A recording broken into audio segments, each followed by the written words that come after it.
you. Now, I request our student Pooja and Deepika Khant ma'am, Kobi Samaj Patrika Compiler, to warn our guest on behalf of the SMS department, Vishwabharati and Assam Kobi Samaj.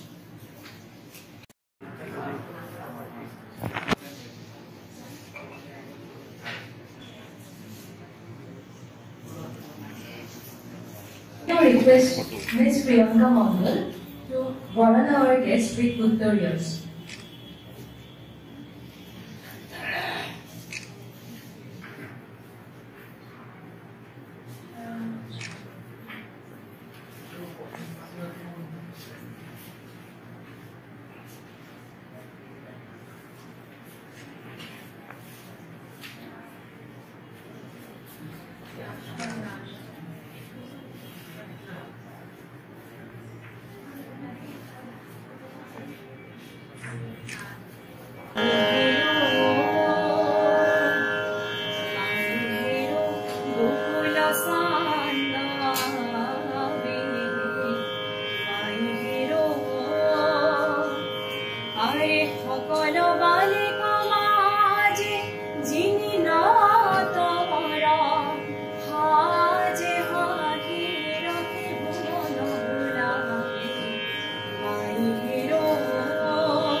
Namaskar and very good morning. Today is the World Poetry Day. Poetry is the cultural expression of human thought and language. Poetry has immense importance in preserving human creative thinking through language and taking human and society forward. World Poetry Day is celebrated every year to recognize the importance and necessity of poetry. The United Nations Educational, Scientific and Cultural Organization (UNESCO) celebrated World Poetry Day in 1999 with the aim of promoting poetry around the world. The day also aims to support linguistic diversity through poetry and create connections between different cultures and traditions. Since its inception or day of recognition, World Poetry Day has been celebrated by poets and poetry devotees in Bengali, Oriya, Sanskrit, Tibetan, Chinese, Japanese, Italian, Spanish, Tamil, Marathi, Santali, Manipuri and Hindi in today's program. In a very short time, despite our various technical limitations, we are celebrating this important day in this holy land created by the request all of you to kindly forgive us for any inconveniences you may encounter during this period despite our sincere effort. I would like to welcome the distinguished guest, our Vice Chancellor Sir, for his gracious presence, and our Bhasha Bhavan Principal Sir, Principal Manoranjan Pradhan Sir, for his support and presence. the renowned poet Soyad Hasmat Jalal sir.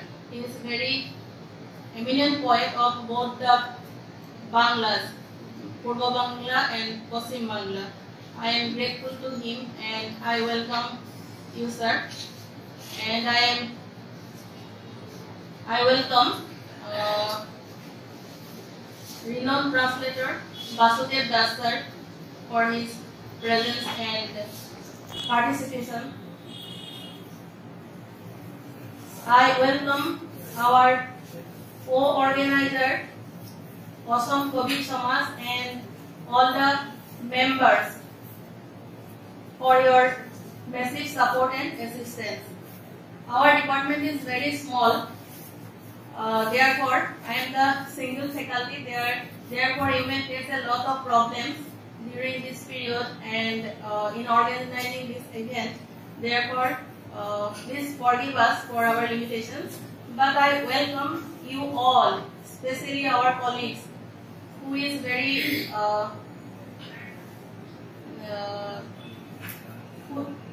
who are very interested and their words are very inspiring. This will also help us in near future to organize this type of events. And I welcome you from my core of the heart to this event. For all of us present here today. Now, Deepika Khaut ma'am will greet Dr. Sangeeta Saikia madam with a Phulam Gamusa. Ma'am, can you come to the dais? Shanti.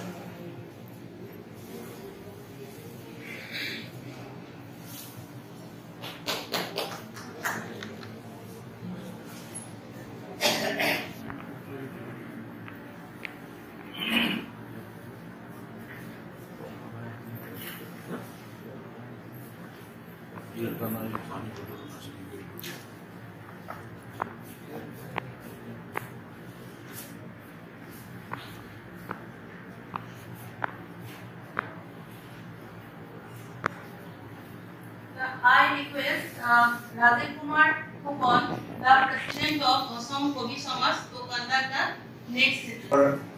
Basudev Das, Advisor Assam Kobi Samaj, Rajendranath Bordoloi, distinguished poets gathered here of different languages, ladies and gentlemen, dear students.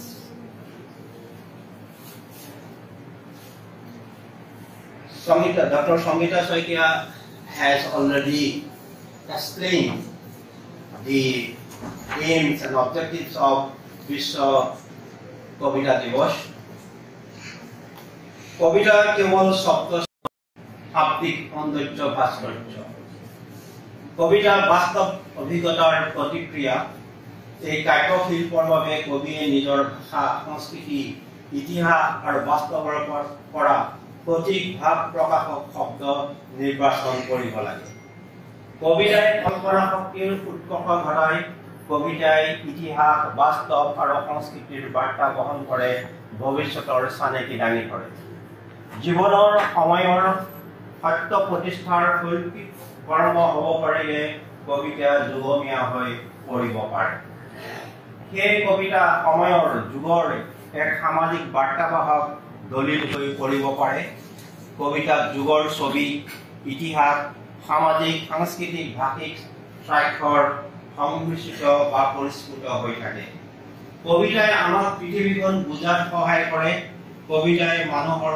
অনুভূতি সলনি কৰিব পাৰে সমাজমুখী কবিতাই সুস্থিৰ সমাজ এখন গঢ়াত অনুপ্ৰাণিত কৰিব পাৰে সমাজমুখী কবিতাই সুস্থিৰ অন্তৰ স্পৰ্শ কৰা কবিতাক অধিক জনমুখী কৰি তুলিবলৈ অসম কবি সমাজে কিছু কাৰ্যসূচী হাতত লৈছে অসমীয়া কবিতাৰ উপৰিও অন্যান্য লোকগোষ্ঠীৰ বিভিন্ন ভাষা উপভাষাৰ কবিতাৰ সৃষ্টিত প্ৰেৰণা যোগোৱা কবিতাৰ অনুবাদ কাব্য সংকলন প্ৰকাশ কবি সমাৰোহ আলোচনা চক্ৰ কবিতাৰ কৰ্মশালা বক্তৃতা আদি কাৰ্যসূচীৰে লক্ষ্যত উপনীত হোৱাৰ প্ৰয়াস কৰা হৈছে আমিতো সবাই কবি নয় আমি কেউ কেউ কবি কিন্তু কবিতাই আমি খুঁজে পাই প্রাণ, কবিতায় আমি খুঁজে পাই সাহস, মানুষের ভালোবাসা ও জীবনের গান। বিশ্ব কবিতা দিবস উপলক্ষে আয়োজিত এই বহুভাষিক কবি সমাৰোহে আমাৰ মাজৰ চেনেহ, ভাতৃত্ব আৰু সমন্বয় অধিক গাঢ় কৰি তুলিব। কবিতা হওক শান্তি আৰু ভাতৃত্বৰ সঞ্জীৱনী মন্ত্ৰ।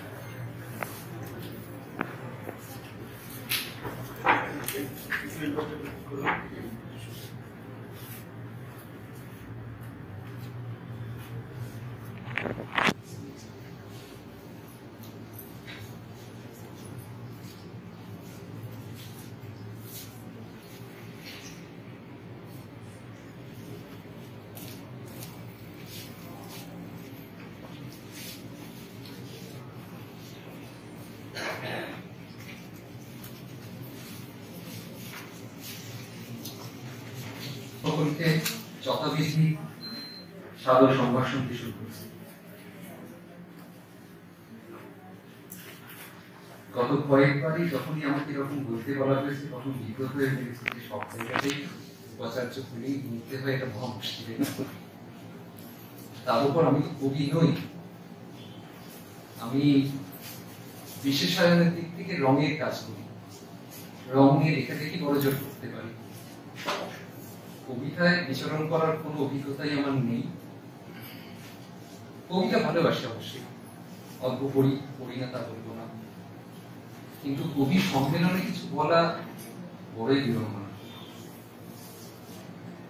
এটা আমাদের প্রত্যেকের অত্যন্ত গর্বের এবং গৌরবের বিষয় যে আমরা এমন একটি দেশে জন্মেছি যেখানে একাধিক ভাষা, এবং সেই প্রত্যেকটি ভাষায় এত উজ্জ্বল এবং তার চর্চা এত গভীর যে আমরা এই জীবন লাভ করে বোধহয় ধন্য। আরো ধন্য যে আমরা শান্তিনিকেতনে আছি, কবিগুরুর দেশে আছি। তারই লেখা দুটি ছত্র পড়ে আমার বক্তব্য শেষ করব।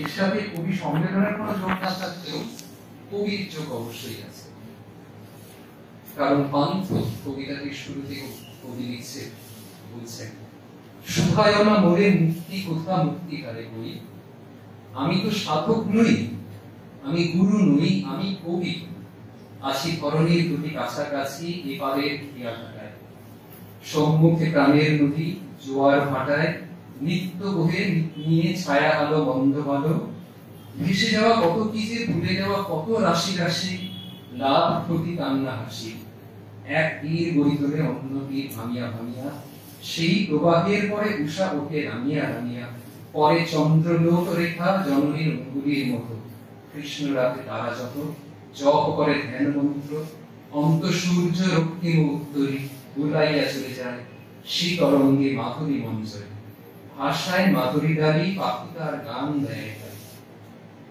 অনেকটা বড় স্যার রঙের সঙ্গে যুক্ত, কিন্তু কবি নয়। কিন্তু ওই রং পেইন্টিং এইগুলো তো কবিতা। Painting is a silent poetry and poetry is the painting of speech. So thanks a lot. Now I request Professor Moranjan Pradhan, Honorable Principal Bhasha Bhavan,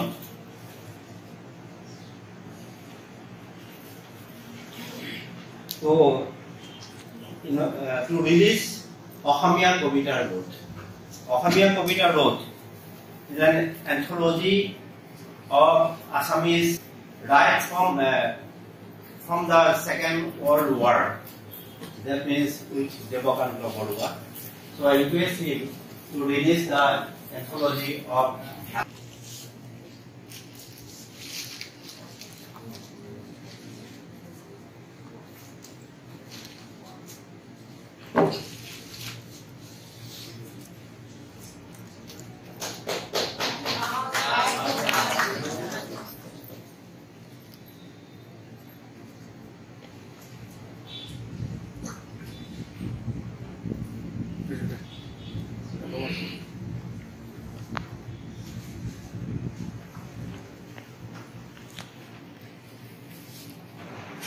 চেষ্টায় আজকে যে কবিতা দিবস পালন করা যাচ্ছে, আপনাদের উপস্থিতি আমাদেরকে বিশেষ আনন্দ দিচ্ছে। আমরা চাইব আপনারা আজকের দিনের মধ্যে আপনাদের অনুভূতি নিশ্চয় ভবিষ্যতে জীবনের জন্য দিকে রাখবেন। শান্তিনিকেতনের আনন্দ সব থেকে আলাদা। তবে আপনারা এসেছেন, অভাব অসুবিধা কিছু থাকলে সহ্য করে নেবেন, আমাদের ত্রুটি মার্জনা করবেন। নিজের তো ওপিনিয়ন যা আপনারা সবাই জানেন, মানুষ মাত্রই কবি। এমনি পৃথিবীতে কোন মানুষ নেই যে কবি নয়। আমরা জন্ম মুহূর্তেই কবি ভাবে জন্ম হয়। আমাদের যে জন্ম সময়ের যে রাবটি সবাই আলাদা আলাদা। বলেছিলেন, poetry in final and more philosophical than history. For poetry expresses the universal and history only the particular. তবে মানুষ সমাজ কবিতাকে বাদ দিয়ে কখনো দৃষ্টি পারে না। কবিতা ସକାଳରୁ ସନ୍ଧ୍ୟାକୁ ବାନ୍ଧି ରଖେ ମଣିଷକୁ ପଶୁ ନିକଟରେ। କବିତା ସକାଳରୁ ସନ୍ଧ୍ୟାକୁ ବାନ୍ଧି ରଖେ ମଣିଷକୁ ପଶୁ ନିକଟରେ। କବିତାର ନିଜସ୍ୱ ଗୁଣ ହିଁ ମଣିଷ ପଣିଆକୁ ଦୂରରୁ ନିକଟକୁ ଆଣେ। କବିତାର ନିଜସ୍ୱ ଗୁଣ ହିଁ ମଣିଷ ପଣିଆକୁ ଦୂରରୁ ନିକଟକୁ ଆଣେ, ନିକଟରୁ ଅତି ନିକଟକୁ ଆପଣାର କରେ। ମଣିଷ ମାତ୍ରେ ହିଁ କବି। ପ୍ରେମିକକୁ ପ୍ରେମିକା ନିକଟରେ, ପ୍ରେମିକକୁ ପ୍ରେମିକା ନିକଟରେ, ମାକୁ ବାପା ନିକଟରେ, ଭାଇକୁ ଭଉଣୀ ନିକଟରେ, ମଣିଷକୁ ମଣିଷ ନିକଟରେ କେବଳ କବିତା ବାନ୍ଧି ରଖେ। କବିତା ଆମ ପ୍ରାଣ ସତ୍ତାର ଏକ ଅଂଶ। ତେଣୁ কবিতা মাত্রেই মনিষ। ধন্যবাদ। এই মানুহৰ কাৰণেই আমি কবিতা, আৰু কবিতাই জন্মৰ পৰা মৃত্যুলৈকে আমি কবিতাৰ মাজতে আবদ্ধ হৈ থাকো। কবিতাই আমাক বান্ধি রাখে। সবাইকে আমার নমস্কার জানাচ্ছি। মাননীয় উপাচার্য প্রফেসর সঞ্জয় কুমার মল্লিক মহাশয়, ভাষা ভবনের অধ্যক্ষ প্রফেসর মনোরঞ্জন প্রধান, অসম কবি সমাজের সভাপতি বন্ধুবর রাজীব ফুকন এবং কবি বন্ধু সৈয়দ হাসন জালাল এবং উপস্থিত অসম থেকে আগত। শেষের কবিতার লাবণ্য কর্তামাকে বলেছিলেন যে, কর্তামা, ভালোবাসার জন্য যে আমি মরতে পারি, এই একটি লাইন আমার মনে চিরস্থায়ী রূপে গেঁথে গিয়েছিল। তারপর থেকে আমি বুঝতে পেরেছি যে সত্যি ভালোবাসার মতো বড় জিনিস কিছু হতে পারে না। পাণ্ডিত্যের প্রয়োজন রয়েছে, পড়াশোনা তো করতেই হবে, কিন্তু সবার আগে এই ভালোবাসা যদি না থাকে তাহলে আমার মনে সমস্ত কিছু ব্যর্থ হয়ে যায়। আমার মাতৃভাষা বাংলা, আমার শৈশব, জন্ম, কলেজ, বিশ্ববিদ্যালয় সবই কেটেছে অসমে, কিন্তু আজ এ কথা স্বীকার করতে আমার লজ্জা নেই। এবং আমি বলি যে আমি প্রায়শ্চিত্ত করছি। আমি অসমে জন্ম, অসমের আবহাওয়ায় গঠিত, কিন্তু বাংলা অনুবাদ ওদের মাধ্যমে বিশ্ব সাহিত্যের সঙ্গে স্কুল জীবনের পরিচয় ঘটলেও কখনো অসমীয়া পড়ে দেখিনি। এবং সেই জন্য আমি আজকে বলি যে আমি প্রায়শ্চিত্ত করছি। আজকে আমার জীবনের চর্যার প্রতিটি মুহূর্ত হয়ে দাঁড়িয়েছে অসমীয়া কবিতা, অসমীয়া গল্প, প্রবন্ধ। অজস্র অসমে এত বড় বড় মানুষ রয়েছেন, শঙ্করদেব, মাধবদেব, আজান ফকির বা পরবর্তীকালে ভবেন শইকীয়া, অজস্র লেখক রয়েছে, আনন্দরাম বড়ুয়া, আনন্দরাম জিকেএল ফুকন, যে আমরা সত্যি নর্থ ইস্টার্ন সম্পর্কে যখন দেখি যে একজন অসমে আছে, এখানে রাজীব ফুকন রয়েছেন, লুৎফা বাইডো রয়েছেন, এদের সঙ্গে কথা বলতে আমার লজ্জা ভয় হয়। কারণ হয়তো আধুনিক ন্যাশনাল লাইব্রেরিতে গিয়ে যখন দেখি এই বইয়ের র্যাকগুলো নিশ্চুপ পড়ে আছে, তারা যেন ডাকছে হাতছানি দিয়ে, আসো আমাদের পড়ো, আমাদের সম্পর্কে জানো। কিন্তু খুব দুর্ভাগ্যের বিষয়, ভাষা আমাদের কাছে অন্তরায় হয়ে যায়। যাই হোক, আজকে আমার বক্তব্যের বিষয় অন্য, কিন্তু আমি এইটাই কেন আমি বলি, আমার মনে হয় আজকে বিশ্ব কবিতা দিবসে যেখানে রবীন্দ্রনাথ স্বপ্ন দেখেছিলেন এই গোটা বিশ্বের লোক আছে আশ্রয় নেবে, মত বিনিময় করবে, এই ধরনের অনুষ্ঠানে আমার মনে হয় রবীন্দ্রনাথের সেই স্বপ্ন দেখা অন্তত কিছুটা সার্থক হয় এই সমস্ত অনুষ্ঠানের মাধ্যমে। আমরা মানুষ, ধর্ম আমাদের পড়ে, ভাষা আমাদের পড়ে, কিন্তু আমরা মানুষ, মানুষই যেন শুধু মানুষ হিসাবেই যেন ভালোবাসতে পারি। কিন্তু গল্প লেখা হচ্ছে, এবং আমি খুব গর্বিত যে আমি কটনে পড়ার সময় টোপনি শব্দের অর্থ জানতাম না। আমি জানতাম না হোমেন বরগোহাইয়ের প্রবন্ধ, হোমেন বরগোহাইয়ের সাহিত্য আমার জীবনের গতি ফিরিয়ে দেবে, মোড় ঘুরিয়ে দেবে। আমি আজকে আমার অসমীয়া আমার জীবনের ধ্যান চর্চা, জীবনের প্রতি মুহূর্তের চর্চা হয়ে দাঁড়িয়েছে। তো এই যে অসমীয়া এবং বাংলা পাশাপাশি যাত্রা শুরু করেছিল, ভারতবর্ষের অন্যান্য ভাষাগুলোর মতোই অসমীয়া ভাষা বাংলার মতোই ইউরোপীয় কবিতার দ্বারা, ইউরোপীয় চিন্তা চেতনার দ্বারা প্রভাবিত হয়েছিল।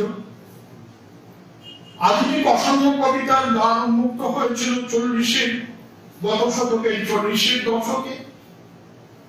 আমরা পেয়েছি নবকান্ত বড়ুয়া স্যারকে, যিনি শান্তিনিকেতনের ছাত্র ছিলেন এক সময়, আলিগড় বিশ্ববিদ্যালয়ের শান্তিনিকেতনে। তারপরে নীলমণি ফুকন রয়েছেন, যার কাব্যের প্রতীক এবং অত্যন্ত উচ্চমানের কবিতা।